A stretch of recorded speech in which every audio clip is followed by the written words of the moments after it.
आज इरिगेशन का एक डेली विज़र जो डेली विज़र है दो हैं और वो रिटायर होने जा रहे हैं, लेकिन दुख इनके चेहरे पे दिखता है क्योंकि जो 30-30, 35-35 वर्ष अपनी ज़िंदगी के महत्वपूर्ण समय अगर हम कह सकते हैं तो पूरी ज़िंदगी जिन्होंने अपने इस डिपार्टमेंट को दे दी।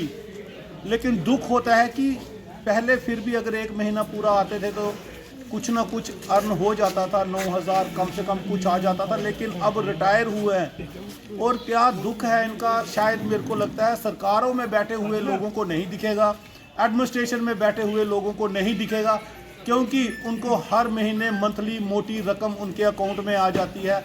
हो सकता है कि वो कौन सी सेवाएं दे रहे हैं और इन्होंने वो सेवाएं नहीं दी, क्योंकि जो भी बेनिफिट मिलते हैं लेकिन इनको वो सरकारी बेनिफिट नहीं मिला है आज तक। क्योंकि शुरू से मैं इन लोगों के साथ जुड़ा हूँ और इनके दुख को, कष्ट को मैं जानता हूँ, पहचानता हूँ। इनके साथ कई बार, कई वर्षों से लगातार बैठता है, चाहे वो किसी भी डिपार्टमेंट का डेली विज़र है। घर परिवार के जब इनकी बातें सुनने को मिलती हैं तो बड़ा दुख, कष्ट होता है। और आज वही कष्ट मैं आप तक, जनता तक और सरकारों तक, एडमिनिस्ट्रेशन तक पहुँचाना चाहता हूँ कि देखिए कि जब एक डेली विज़र रिटायर होता है तो वो क्या लेके जाता है, सिर्फ टोकन ऑफ लव अपने साथियों का। क्योंकि जो साथी होते हैं वो भी उसी तरह से होते हैं जिस तरह से जो रिटायर हो रहा है। आज ये रिटायर हो रहे हैं, साल 2 साल बाद कोई और हो रहा होगा, उसके बाद कोई और हो होगा। और ये लगातार जिस तरह से संख्या इन्होंने बताई थी कि हम लोग इतने लोग होंगे और इतने रिटायर होंगे, इतने हैं और हमें परमानेंट किया जाए, हमें कुछ ना कुछ बेनिफिट हमारा शुरुआत की जाए, हमारी सैलरी बढ़ाई जाए। लेकिन अभी तक हमने देखा है कि कुछ भी इन लोगों को प्राप्त नहीं हुआ और लगातार हर महीने, हर साल कोई ना कोई जो रिटायर होता जा रहा है। और इस तरह से शायद मेरे को लग रहा है एडमिनिस्ट्रेशन, सरकार इसी समय का इंतजार कर रही है कि ये सारे ही रिटायर हो जाए तो हमें किसी को भी जो परमानेंट नहीं करना पड़े। लेकिन जिस तरह से मैं लगातार इंटरव्यूज़ लेता हूँ तो उनका कहना है कि जो संख्या पहले 39,000 थी, फिर 60,000 हुई, फिर 1 लाख होगी। क्योंकि डेली विज़रों की संख्या किस तरह से बढ़ रही है, कौन बढ़ा रहा है। क्योंकि जब भी मैं सरकार से इंटरव्यू करता हूं, सरकार में बैठे हुए नुमाइंदों को, उनके स्पोक्स पर्सन से इंटरव्यू करता हूं, तो उनका कहना है कि फिगरिंग जो फिगर है वो सही हमारे पास नहीं प्राप्त हो पा रही है। हम लोग आगे क्या दें, किस तरह से वो संख्या बढ़ रही है, कई ऐसे दुख है। लेकिन जो भी है, जो 25-30 साल दे के जा रहा है वो तो कन्फर्म है कि वो शुरू से इस डिपार्टमेंट में था और वो नौकरी करके जा रहा है। और मैं सारे दुख आज मैं सरकार और एडमिनिस्ट्रेशन में बैठे लोगों के आगे रखना चाहता हूँ कि देखिए इनके भी घर परिवार है, क्या इन्होंने अपने बच्चों को पढ़ाया होगा, लिखाया होगा, किस तरह से जो घर परिवार है वो बनाया होगा। क्योंकि आज जो जिस दुख के, इस कष्ट पे ये लोग खड़े हैं और एक परमानेंट जब रिटायर होता है तो वो क्या लेके जाता है और एक डेली विज़न, फ़र्क यहीं पे दिख जाएगा सबको कि डेली विज़न और परमानेंट में क्या फ़र्क है। आज मैं इनसे बात करूँगा और जानूँगा। रिटायरमेंट होगी सर, काफ़ी समय से मैं आपको पहचानता हूँ, लेकिन क्या कहना चाहेंगे, कितना कष्ट है आपको? मैं मीडिया का शुक्रिया अदा करता हूँ। तो आज हम रिटायर, इन्होंने रिटायर कर दिया है। हम तो चाहते थे कि अगर सर्कल चलता तो चलता रहता, लेकिन गवर्नमेंट की दस्तूर के 60 साल के बाद इन्हें रिटायर करना है। लेकिन हमें खाली हाथ रिटायर कर रहे हैं। हमारी जो पेंडिंग वेजेस है वो भी रिलीज नहीं की। अगर हम किसी और गवर्नमेंट किसी इंस्टीट्यूट में अगर होते तो हमारा पीएफ होता, शायद आप प्राइवेट में भी होते तो वहाँ से भी कुछ ना कुछ लेके ही जाता है, कोई पीएफ, ईपीएफ। अगर हम प्राइवेट इंस्टीट्यूट में होते तो हमारा पीएफ होता तो आज हम कुछ लाखों में लेकर जाते। लेकिन हम लाखों में छोड़कर जहाँ जा रहे हैं, जो अपनी पेंडिंग सैलरी पड़ी हुई है, इसके अलावा और हम क्या कह सकते हैं। और इसके अलावा इतना दुख है, कहने की बात नहीं, वो हम बयान नहीं कर सकते। तो क्या कहना चाहेंगे एडमिनिस्ट्रेशन, सरकारों को? देखो मैं कहूँगा, क्योंकि एक लंबा संघर्ष भी आपने लड़ा और एक एसोसिएशन के आप चेयरमैन हैं और आप रिटायर हो रहे हैं आज। हमने अपनी लड़ाई जो लड़ी है वो लड़ते रहेंगे जब तक हमें इंसाफ नहीं मिला। लेकिन गवर्नमेंट जब से हम जहाँ आए थे तब से गवर्नमेंट देखते रहे। हम फरूक अब्दुल्ला को भी देखा, उमर को भी देखा, मुफ्ती को भी देखा, महबूबा को भी देखा, मतलब जितने भी जहाँ गवर्नमेंट से आई चेंज होती रही। लेकिन हमारे लिए जो इनके लालीपाप ही रहे, लेकिन इनका कोई भी मैनिफेस्टो में हर गवर्नमेंट जब इलेक्शन आती है मैनिफेस्टो में रखा जाता है, लेकिन बाद में खाली हाथ ही उठाना पड़ता है। जैसे अभी भी जो इलेक्शन हुई, उमर साहब ने भी कहा था कि हमारी पहली कैबिनेट में होगा, फिर उन्होंने कहा कि 100 दिन में होगा। बीजेपी भी आई, उन्होंने भी यही कहा। लेकिन अब सेंट्रल गवर्नमेंट ने आज 10 साल के भी प्लस हो चुका है। मोदी साहब ने कहा था सबका साथ सबका विकास। हम पहला मुद्दा जो है हमारा, सरकार रैली में कहा था जब भी ये गवर्नमेंट बीजेपी नहीं बनी थी कि 61,000 डेली वेजर का मसला जो हम पहले रियलिटी पे हल करेंगे, लेकिन वो भी वक्त गुजर गया। 10 साल के से भी ज़्यादा हो चुका है हमें इनका इंतजार करते हुए, और साथ ही हमारे संख्या बढ़ रही है। साथ ही हमारे जैसे हम जा रहे हैं, कल को और भी कोई साथी डेली वेजर जाएगा, वो भी खाली हाथ जाएगा। बहुत दुख के साथ कहना पड़ता है। तो आगे का रास्ता हमें दिखाई नजर नहीं आ रहा। जी बताएं सर, किस तरह से लग रहा है अपने जीवन का एक अमूल्य समय जो आपने इस डिपार्टमेंट को दे दिया? जी, हमें पूरे 35 साल हो गए, हम 34-35 साल हो गए हम सर्विस करते हुए। हमें इस पर कुछ हमारा बना है, कुछ नहीं है। गवर्नमेंट के आश्वासन थे, आश्वासन देते रहे, हमारा तो कुछ आज तक कुछ बनाया नहीं। हम तो उम्मीद थी हमारा ऑर्डर हो जाएगा, लेकिन वो गवर्नमेंट ने हमारा ऑर्डर किया नहीं। तो हम ये अब क्या है, अब खाली हाथ ही जा रहे हैं। और हमारे जो बच्चे हैं, मैं बच्चों को बोला चलो डैडी जी आप तो रिटायरमेंट हो रहे हैं, डेली वेजेस जा रहे हैं, डेली वेजेस हमारे वो आए नहीं बच्चे मेरे, इसलिए मैं यही बोल इतना बोलता। अच्छा शशि जी, क्या कहना चाहेंगे, कितना दुख कष्ट होता है जब आपके लोग खाली हाथ वापस जाते हैं? सर देखिए, आपने दुख की बात कही, मैं ये जो दुख है ना, मैं ये बयान नहीं कर सकता। देखिए हमारे आज दो में जो भाई हैं, ये हमारा साथ छोड़ के जा रहे हैं। मैं आपके चैनल से के माध्यम से राजेंद्र जी ये कहना चाहता हूँ, जब इन्होंने कोई अपने काम करवाने हों तो ये बड़ी दिल से हमें कहते हैं कि ये जो काम है ये आप लोगों के सपुर्द हैं। मगर अब आप देखिए 34 साल के बाद ये मेरे भाई जा रहे हैं, मगर ये खाली हाथ जा रहे हैं। ये जो आपने पहले देखा, हमने ये जो लंगर पानी लगाया, ये हमारे डेली वेजर भाइयों ने इकट्ठे होके, जैसे कहते हैं कि एक एक बूंद से तालाब भरता है, वैसे ही हम भाइयों ने पैसे कलेक्ट करके ये लंगर लगाया कि ताकि ये जो हमारे भाई जा रहे हैं ये निराश होकर ना जाए। हमारी जितनी हैसियत थी उसके मुताबिक हमने ये कार्य किया। इसी तरह अगर कोई परमानेंट मुलाजिम जहाँ से रिटायर होके जा रहा होता, आज वो पैसे लेके जा रहा था और ढोल नगाड़े बज रहे होते और वो खुशी खुशी से घर जा रहा था। राजेंद्र जी, मैं आपके चैनल के माध्यम से एक बात ये भी कहना चाहता हूँ। देखिए मैंने देखा आपने बड़े जो नेतागण लोग हैं उनका इंटरव्यू लिया और आपने बड़े सवाल किए कि डेली वेजरों का मसला आखिरकार कब होगा। देखिए इन्होंने डेली जो वेजर हैं उनको इन्होंने एक किस्म का मोरा बना के रखा हुआ। इन्होंने अपने जब काम करवाने होते हैं ये बड़ी अच्छे तरीके से करवा लेते हैं। जब डेली वेजरों की बारी आती है तो ये खाली लॉलीपॉप दिखाते हैं। इन्होंने जो इलेक्शन आई अभी देखा, इन्होंने 100 स्कॉर्पियो मंगाई, सबके घरों में गाड़ियां लगी हुई हैं, ये मज़े से आ रहे हैं, इनको प्रोटेक्शन मिली हुई है। और ये जो प्रोटेक्शन मिली हुई है ये अपने हम लोगों ने इनको वोट दे के जिताया था, अब ये अपनी अपनी गाड़ियों में घूम रहे हैं। अब चाहे कश्मीर के एमएलएज हों चाहे जम्मू के एमएलएज हों, ये अपने मुंह के ऊपर हाथ रख के बंद करके अपने मुंह को बैठे हुए, आज तक इन्होंने हमारे डेली वेजरों के बारे में कुछ नहीं सोचा और कुछ नहीं बोला, क्योंकि इनकी अब सैलरी लग गई है, गाड़ियां मिल गई हैं। इनको अगर एक चाय का कप भी पिलाना होगा वो भी इनको घर बैठे बिठाए मिल जाएगा। मगर मैं आपके चैनल, मुझे बड़ा अफसोस हो रहा है, मेरे जो भाई जो दो जा रहे हैं, 34 साल इन्होंने डिपार्टमेंट में, जैसे एक हिंदुस्तानी फौजी अपनी ताकत के साथ बॉर्डर की रक्षा करता है, ऐसे ही इन भाइयों ने हमारे डिपार्टमेंट की रक्षा की और ना दिन देखा ना रात देखा, और मिला क्या, खाली हाथ आए और खाली हाथ ही जा रहे हैं। मुझे ये बड़े अफसोस के साथ कहना पड़ रहा है। शुक्रिया जी। जी सर, शुक्रिया जिंदर जी आपके चैनल का।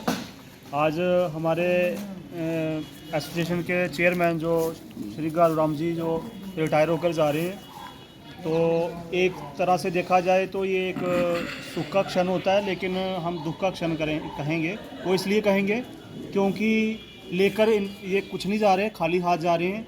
हम एसोसिएशन की तरफ से ही कुछ थोड़ा हमने इकट्ठा करके तो कलेक्शन करके तो हम थोड़ा बहुत प्रोग्राम हमने रखा है, जो भी छोटा मोटा। तो इस वक्त हम यही कहेंगे कि जो गवर्नमेंट की तरफ से हमें बड़ी निराशा लगी है, क्योंकि हमने वोट भी दिया। वोट का जो एक असर होता है, अगर वोट देते हैं उसका असर ये होता है कि उसके बाद हमें उसका जो है काम जो हमारे होते हैं वो गवर्नमेंट करती है, उसमें हमें कुछ दिखा नहीं उसका असर। क्योंकि हमारे जो इस वक्त चीफ मिनिस्टर लीड कर रहे हैं वो कहते हैं कि हमारे पास पावर नहीं। पहले तो वो कहते थे प्रायोरिटी पे आपका मसला हल करेंगे और फर्स्ट कैबिनेट में ही हमारा आपका मसला हम रेगुलेशन का दे देंगे आपको, लेकिन वो हुआ नहीं। अब वो कहते हैं हमारे पास पावर नहीं। अब ये जो ड्यूटी लद्दाख की है लगी हुई वहाँ पे, वहाँ के गवर्नर्स हैं, वहाँ गवर्नर ने एक्शन लिया है तो उन्होंने वहाँ पे एनहेंस की है, जिसमें उनकी पे की काफ़ी बढ़ोतरी हुई है, जिनको उनको रिलीफ मिली है। हमें आज हमारे जो राम जी जा रहे हैं, अगर हमें भी रिलीफ मिली होती तो ये आज सुख का क्षण होता, ना कि दुख का होता। तो उसमें ये है कि देखो होम मिनिस्ट्री जो है वो है अपने हमारे अमित शाह जी के पास, उसी के अधीन हमारे ये भी एलजी आते हैं जो JNK स्टेट के हैं, और उसी के अधीन वो ले वाले भी आते हैं। लेकिन इनजस्टिस देखो, वहाँ की गवर्नमेंट ने इन्हेंस की है पे तो उनको उसका लाभ मिला है, हमारी वाले उन्होंने क्यों नहीं किया है, इसका हमें समझ नहीं आता। होम मिनिस्ट्री तो दोनों होम मिनिस्ट्री के दोनों के अंडर आती है, होम मिनिस्टर के अंडर आते हैं दोनों ये गवर्नर, लेकिन ये भेदभाव की नीति क्यों? हम अपने LG साहब से ये रिक्वेस्ट करते हैं कि देखिए हमारे डेली वेजरों का हाल, ऐसे अगर लोग हमारे जाएंगे तो उनके बच्चे क्या पाएंगे, वो क्या पूछेंगे कि आप 32 साल आपने एज जो वहाँ दी है सर्विस में, अपना तन मन दे दिया है, तो लाए क्या हो, आप खाली हाथ आए हो। तो बड़ी ही दुख के क्षण हैं ये इस वक्त। तो LG साहब को चाहिए हमारी ये वीडियो देख के वो ये समझें कि वाकई ये इनके ऊपर एक दुखों का पहाड़ है, हमें कुछ करना चाहिए। अगर उन गवर्नरों की साहब ने किया है जो वहाँ के हैं, ले के हैं, तो आपको देने में सर कोई हिचकिचाहट नहीं होनी चाहिए, क्योंकि दोनों होम मिनिस्ट्री के अंडर आते हैं। तो आपको भी ये सुख के सर आज जैसे ये गए हैं, आने वाले समय में और 2-4 साल 5 साल बाद अगर इस तरह से ही चलता रहा, आप भी चले जाएंगे रिटायर खाली? मेरे को लगता है कि अगर गवर्नमेंट अगर चाहे ना तो आज ही हमारा ये मसला हल हो सकता है। लेकिन अगर इसी तरह ये इनकी गवर्नमेंट की नीति रही तो ऐसे ऐसे करके सभी चले जाएंगे, तो फिर डिपार्टमेंट में रहेगा क्या, बचेगा क्या? तो फिर डिपार्टमेंट चलाने वाले का रहेगा कौन? क्योंकि न्यू जो ये रिक्रूटमेंट कर रहे हैं उनको ये इतना एक्सपीरियंस नहीं है कि कैसे चलाना है इसको, क्या नहीं है। हमारे लोग ही चला रहे हैं लेकिन उनको देना कुछ नहीं है। ये तो बहुत इनजस्टिस है। गवर्नमेंट को चाहिए फ़ौरन तो फौरी तौर पे जल्द से जल्द रिलीफ दे, ताकि ऐसे हमारे साथी दुखी होकर निराश होकर ना जाएं। वो भी कल को जैसे यहाँ से रिटायर होकर जाएं, तो जैसे परमानेंट मुलाजम रिटायर होकर जाता है तो बड़ा खुश होकर जाता है, उसके घर वाले भी आते हैं और सज्जन भी और उसको साथ घर तक छोड़ने जाते हैं, क्योंकि वो रिटायर हुआ है, और उसको मुबारकबाद भी पेश करते हैं। हम मुबारकबाद क्या करेंगे बेचारों को कि वो इस दुख के पल में जा रहे हैं कि लेकर भी कुछ नहीं जा रहे हैं। लिहाजा गवर्नमेंट को इस पर जल्द से जल्द संज्ञान लेना चाहिए। शुक्रिया। उन्होंने जनरल से आए साढ़े बाहरों मान तो बाजी किसी बिकाओ और जरा प्रधान है बिकाओ उसकी लाड़ी बुलाओ। आओ भाई आओ सारे आओ, लाड़ी बुलाओ। जल शक्ति EI&FC डिपार्टमेंट डिस्ट्रिक्ट शिवाला।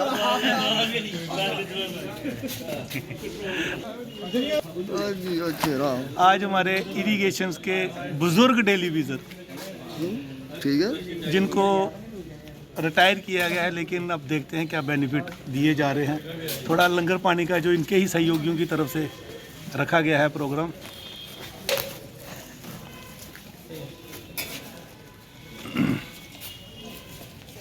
जी सर। हाँ, मैं Sardar Gurmeet Singh, provincial president all Jammu Kashmir Ladakh clerical department staff association. मैं आज के इस दिन पे सबसे पहले डेली वेजर्स यूनियन को मुबारकबाद पेश करता हूँ, जिन्होंने कि जम्मू में इरिगेशन फ्लड कंट्रोल डिपार्टमेंट और रावी तवी इरिगेशन डिपार्टमेंट जो हमारे दो डिपार्टमेंट हैं, इन दोनों डिपार्टमेंट के डेली वेजर जो कि तकरीबन 1000 से ऊपर की तादाद है, 1100 के बीच में और 1000 के ऊपर। और आज ये पहली बार हुआ है कि इन्होंने अपने यहाँ से चेयरमैन साहब, मैं आपके माध्यम से बताना चाहूँगा, डेमोक्रेसी का चौथा स्तंभ है हमारा मीडिया, मैं आपके द्वारा ये बताना चाहूँगा कि आज इन्होंने अपने तरफ से सभी ने कलेक्टिवली एक कोशिश की है। ये ज़रूर है कि जब पक्का मुलाजम जो है गवर्नमेंट डिपार्टमेंट से रिटायर होता है तो वो पार्टी जो है डिपार्टमेंट की तरफ से की जाती है, लेकिन ये पहली बार देखने को मिल रहा है कहीं ना कहीं मेरे दिल में एक रंज भी है, गम भी है और खुशी भी है। गम इस बात का है कि काश कि ये प्रोग्राम जो है, जिस तरह बाकी पक्के मुलाजमों का और जो प्रोग्राम है, वो पक्के मुलाजम बड़ी खुशी से पैसे कलेक्ट करके वो प्रोग्राम ऑर्गेनाइज करते हैं, तो काश आज वो पक्के मुलाजम फिर ये कोशिश करते। ये भी हमारे अंग हैं डेली वेजर, वो डेली वेजर जिनको हम कहते हैं कि अगर हम बॉर्डर तक जाएंगे, ये लोग बेचारे दिन और रात, हम अपने पक्का मुलाजम, मैं इस वक्त हेड असिस्टेंट हूँ, हम आते हैं सुबह 10 बजे से लेकर 4 बजे तक, लेकिन ये वो मुलाजम है जो सुबह से लेकर रात तक, और उस वक्त भी जब ये चाहे सो रहा होगा, बारिश है, धूप है, हम इनको फ़ोन मारते हैं और बड़े दाड़े से मारते हैं, पूरा इनके ऊपर अपने हम पूरा फोर्सफुली ये कहते हैं कि आप आ जाओ। लेकिन हमें 4 बजे कोई पक्के मुलाजिम को कोई बाद में बुला के देखे, पक्का मुलाजिम कभी 4 बजे के बाद इतनी कोशिश नहीं करता कि वो अपना तनदेही से वो नौकरी करे। मैं इस बात को भी कहने में झिझक नहीं महसूस करूंगा। बड़े कम लोग हैं, ऐसे नहीं है कि सारे ही नहीं आते हैं, बड़े कम लोग हैं जो 4 बजे के बाद पक्का मुलाजिम अगर आएगा वो 10 में से 2 या 3 होंगे। लेकिन ये डेली वेजर वो लोग हैं जो बेचारे 100% जो है अपनी ड्यूटीज़ जो हैं, वो चाहे नहरें हो, चाहे पानी का महकमा हो, चाहे बिजली का महकमा हो। लेकिन बड़े अफसोस की बात कि 2014 में माननीय प्रधानमंत्री साहब ने एक नारा दिया था, सबका साथ सबका विकास। सबका साथ तो है लेकिन सबका विकास आज तक नहीं हो पाया है। मैं माननीय प्रधानमंत्री साहब को निवेदन करूंगा, आपने जो नारा दिया है, एक विधान एक निशान, अगर आप विधान और निशान की बात करते हो, हम सल्यूट करते हैं आपके इस नारे को, लेकिन उस विधान में अगर मुलाजमों के लिए पॉलिसीज़ हैं, CSRs हैं, तो इनके लिए वो CSRs में वो रूल्स कहाँ छुपे हुए हैं कि पिछले, मुझे दुख से ये बात कहनी पड़ेगी कि पिछले 25 साल से, क्योंकि अगर 35 साल तो मुझे रिस्पेक्टेड हमारे चेयरमैन जो डेली वेजर यूनियन के हैं, वो 35 साल सर्विस करके रिटायर हुए, पक्के नहीं हुए, लेकिन 25 साल से पीछे गवर्नमेंट कोई ऐसी पॉलिसी नहीं बना रही कि इनको रेगुलराइज किया जाए। पिछले दिनों यूटी में, लद्दाख में, आज से एक दिन पहले आपने देखा होगा, मैं आपके माध्यम से बताना चाहूँगा, वहाँ एक रूल निकलता है कि जो सेम एनोलॉजी पे एक डेली वेजर है जिसको 28,000 रुपया जिसकी तनख्वाह में बढ़ोतरी की गई है, लेकिन यहाँ पर आज भी 3,000 6,000 और खींच के ये अभी 9,000 पे आए हैं। लेकिन मैं गुजारिश करूंगा कि अगर जम्मू कश्मीर लद्दाख जो है वो यूटी है, जम्मू कश्मीर भी जो है उसी का एक अंग था, लद्दाख एक अंग है, तो जो विधान और निशान अगर हम कहते हैं, तो वो विधान जो है,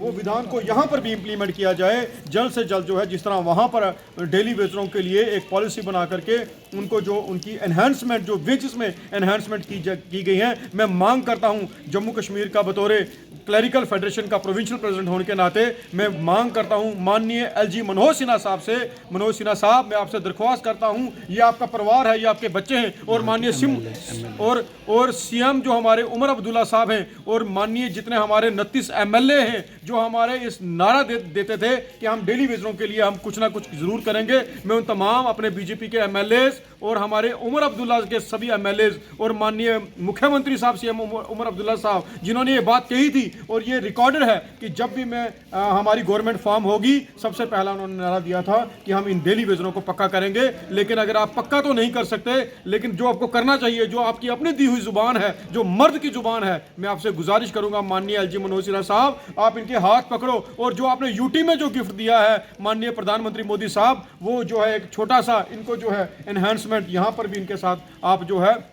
अगर आप ये कहते हैं कि एक माँ के 2 बच्चे हैं, तो अगर आप कहते हैं सबका साथ सबका विकास, लद्दाख का विकास हो चुका है। मैं आपके माध्यम से जनाब अपने चौथे स्तंभ जो हमारा मीडिया में, आपके माध्यम से गुजारिश करूंगा विद फोल्डेड हैंड कि LG मनोज सिन्हा साहब, हमारे माननीय गवर्नर साहब, हमारे माननीय मुख्यमंत्री साहब, आप इनका विकास कब करेंगे? हमें इंतजार है उस दिन का, उस घड़ी का जब इनका विकास होगा, इनका भी दिन आएगा। आपके द्वारा मैं इतने ही अल्फाज कहता हुआ एक जाते हुए घारूराम साहब को ये बात कहूँगा, एक हमारी तरफ से जो टोकन ऑफ लव है, खुश रहो, आबाद रहो, खुश रहो, आबाद रहो। लेकिन हमको दुख दे कुछ नहीं रहे, सिर्फ अल्फाज दे रहे हैं। ये मेरे अल्फाज हैं, ये मेरा दर्द है, ये मेरे सभी डेली वेजरों के अल्फाज हैं, मेरे अकेले के नहीं है। हमारे पास यही है बस, और कुछ नहीं है। और ये छोटे मोटे हार और ये हमारा टोकन ऑफ लव, खुश रहो, आबाद रहो, हर दौर में जिंदाबाद रहो, फिर लम्हा लम्हा याद रहो, हर महफिल में आबाद रहो। चाहे हमारी फकरों की ही महफिल है, लेकिन इन महफिलों में आबाद रहो, हर दौर में जिंदाबाद रहो, हर महफिल में आबाद रहो, हर महफिल में आबाद रहो।